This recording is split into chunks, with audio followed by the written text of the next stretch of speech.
विशेष आज अनुसूचित क्षेत्र आरक्षण मोर्चा के तहत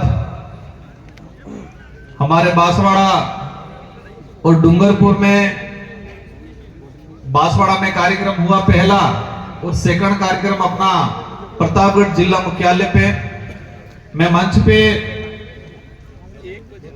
हमारे जो महापुरुष जिनकी प्रतिमाएं तस्वीरें जो लगी हुई है इनको नमन करना चाहूंगा। इनको नमन करते हुए मैं मेरी बात को शुरू करना चाहूंगा। आज जिस बात को लेके हम यहां पर एकत्रित हुए हैं,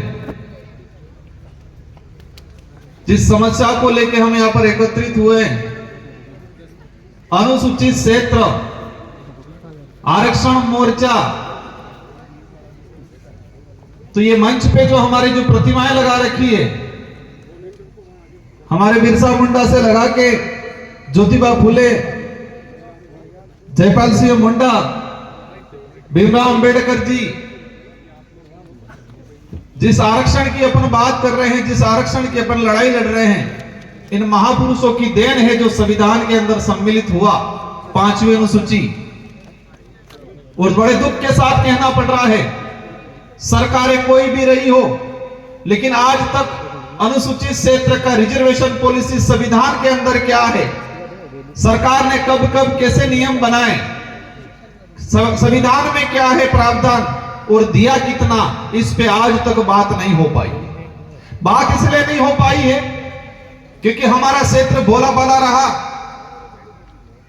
हमारी यहां की जनता हर किसी की बात पे विश्वास करने वाली रही, शिक्षा की कमी रही, हमें संविधान का ज्ञान किसी ने नहीं दिया,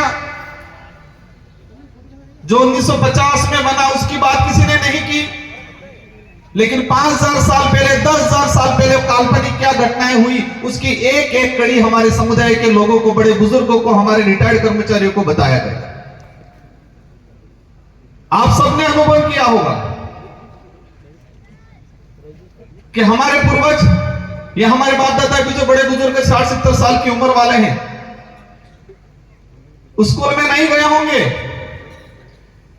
लेकिन ऐसी चीजें जानते हैं जो किसी कथावाचक के माध्यम से, किसी बैठक में सुना, जो 800 साल पुराना काल्पनिक घटना का एक एक कड़ी जानकारी में है, लेकिन संविधान के अंदर हमारा अधिकार किस अनुच्छेद में है उसकी बात किसी ने नहीं की, नहीं हमको बताया गया। ये विचारधारा आई, शुरुआत हुआ 5वीं अनुसूची के संवैधानिक अधिकार, लोगों ने भड़काया, ये 5वीं पास की बात कर रहे हैं, हमारे बड़े बुजुर्ग कहने लगे 5वीं पास, क्योंकि हमारे बड़े बुजुर्गों को 5वीं अनुसूची क्या है वो नहीं बताया किसी ने, नहीं पाठ्यक्रम में पढ़ाया जा रहा है। स्कूलों का जो पाठ्यक्रम है, उस पाठ्यक्रम में ट्राइबल के कितने राइट्स हैं, संवैधानिक अधिकार क्या हैं, वो नहीं पढ़ाया जा रहा है। कहीं पढ़ा भी दिया जाता है तो 1 या 2 लाइन में सिमट दिया जाता है। आज बड़े दुख के साथ कहना पड़ रहा है कि हमारे साथ जितना जो अन्याय हुआ है, मैं कई बार कहता हूं कि पहले तलवारों से, तीर कमानों से लड़ाइयां लड़ते थे, तलवारों से, तीर कमानों से अत्याचार होता था, शोषण होता था, लेकिन आज कागज और कलम में अत्याचार हो रहा है हमारे साथ, कलम के माध्यम से कागजों में हो रहा है और वो हमें एहसास भी नहीं हो रहा। जब सुप्रीम कोर्ट ने कहा कोटे में कोटा, केंद्र सरकार को कहा और केंद्र सरकार ने सभी राज्यों पे छोड़ दिया कि राज्य अपने हिसाब से करें। अगर सच में हमारा इलाका वंचित है, उसको रिजर्वेशन देना चाहते तो डीएससी की बैठक बुलाते, सबसे पहले जितने ट्राइबल एमएलए हैं उन सारे एमएलए को बुला के पूछते क्या राय है सबकी।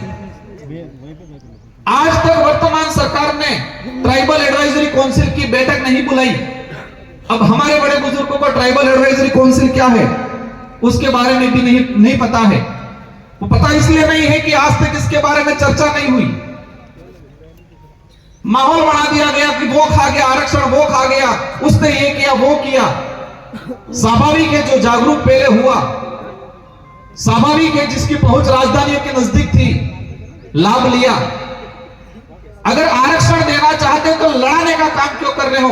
बंटवारा होना चाहिए क्षेत्रीय आधार पे।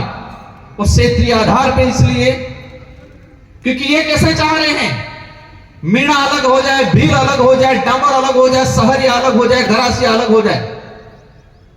अब ये बता दिया जाए मुझे प्रतापगढ़ का हमारा भाई जो आहारी है, डूंगरपुर में भी आहारी है, डूंगरपुर का आहारी भील लगाता है, यहां का आहारी मीणा लगाता है, कि यहां का आहारी जो मीणा लगाता है वो कोरोली सवाईमाधोपुर के भाइयों से कंपटीशन कर पाएगा?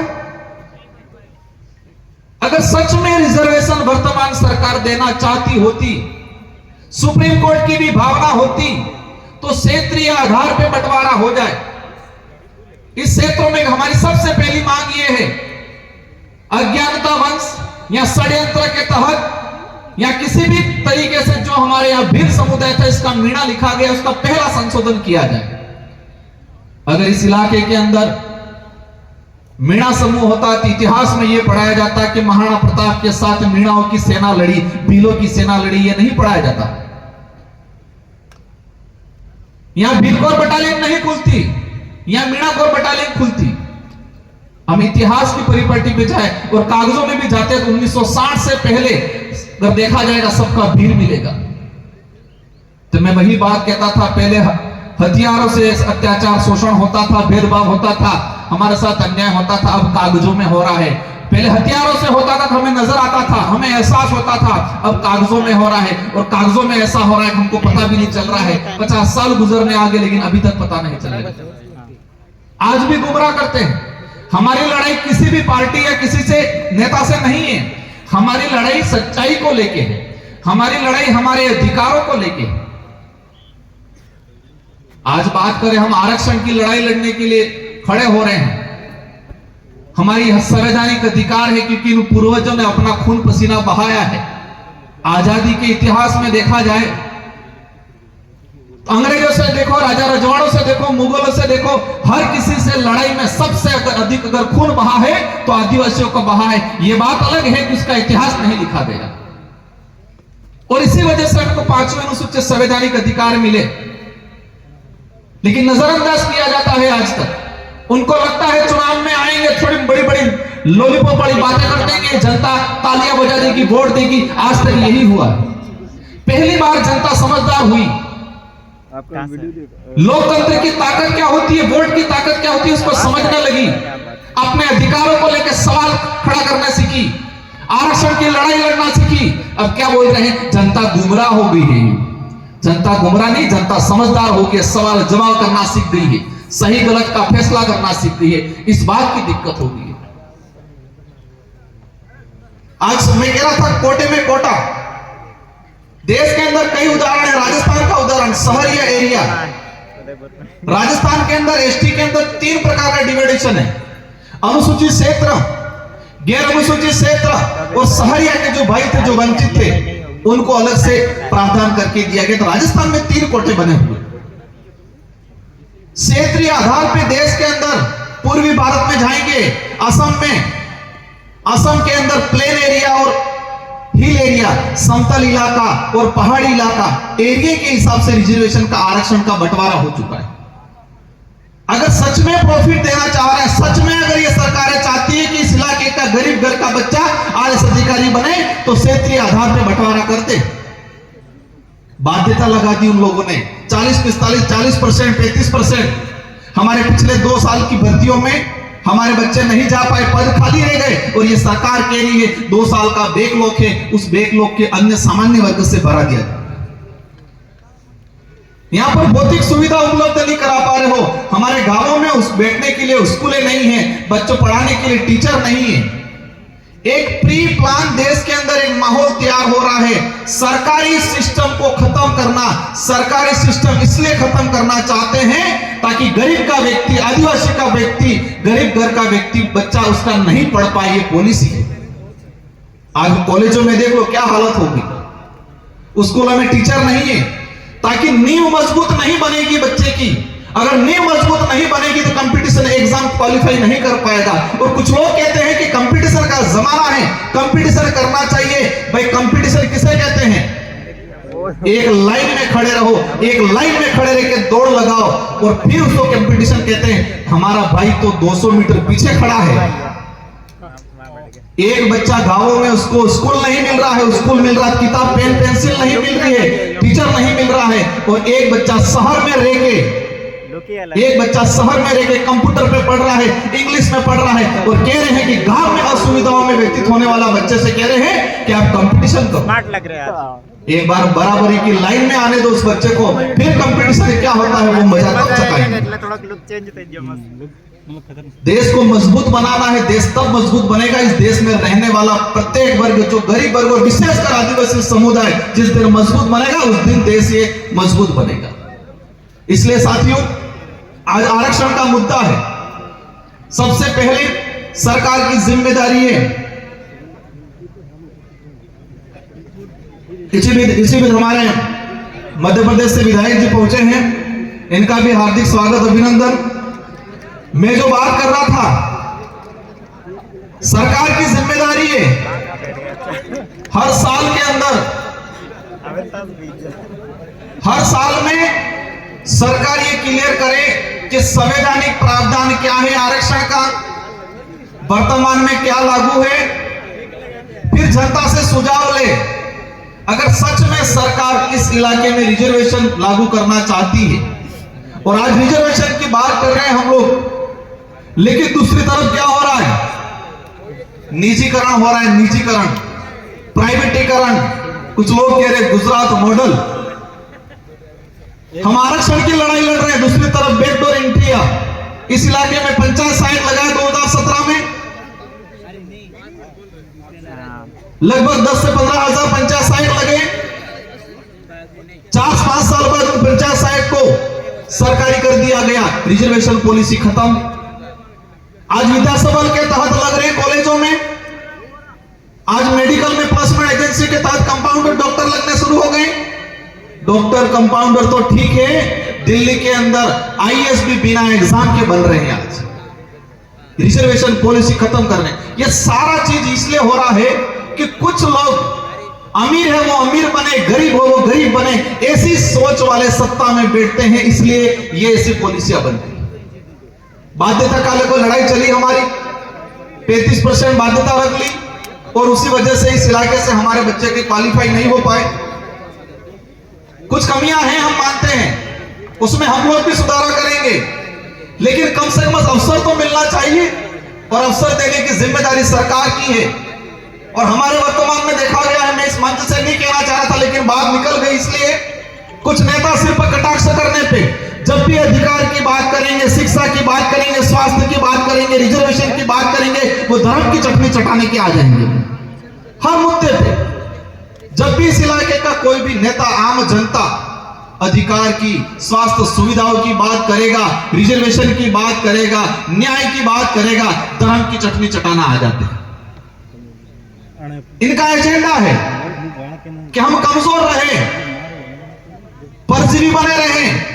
ये नहीं चाहते हैं कि गरीब आत्मनिर्भर बने, क्योंकि गरीब आत्मनिर्भर बन गया तो उनकी राजनीतिक रोटियां सेकना बंद हो जाएगा, क्योंकि फिर आत्मनिर्भर बन गया तो सही गलत का फैसला करना लगेगा, सवाल जवाब करेगा। इसलिए सारे साथियों की जिम्मेदारी है कि ये लड़ाई मेरे अकेले के इस मंच पे विराजमान, या ये जो जनप्रतिनिधि हैं, जो विधायक जी, इनके अकेले के नहीं है, हम सब की लड़ाई है, और उस लड़ाई को संवैधानिक तरीके से लड़ना है। कुछ लोग सोचते होंगे कि संगठन चल रहा है, रैलियां निकाल रहे हैं, क्या होगा, लेकिन चिंता मत करो, उबाल आएगा, हर घर से क्रांति जगेगी।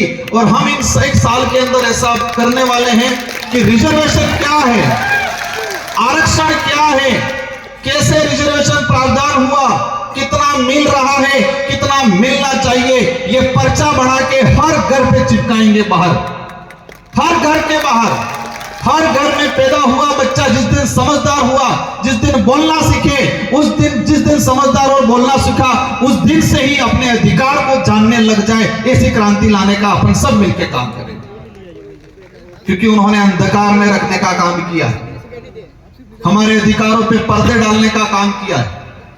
इसलिए हम मुहिम छेड़ेंगे अपन सब मिलकर, आप सबके साथ सहयोग से, जो घर में बैठे हैं, क्योंकि आज माहौल बड़ा हुआ है, किसी सरकारी कर्मचारी के परिवार से कोई यहां पर आ जाए तो उसका ट्रांसफर हो जाता है, कहते हैं।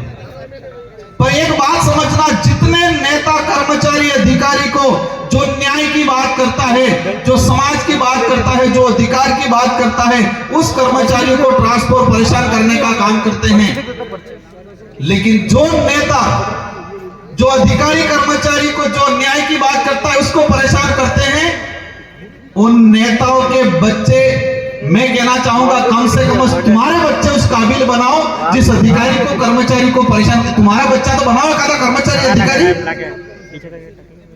जितने नेता परेशान कर रहे हैं, इन सारे नेताओं का देख लो कि उनके बच्चे क्या कर रहे हैं।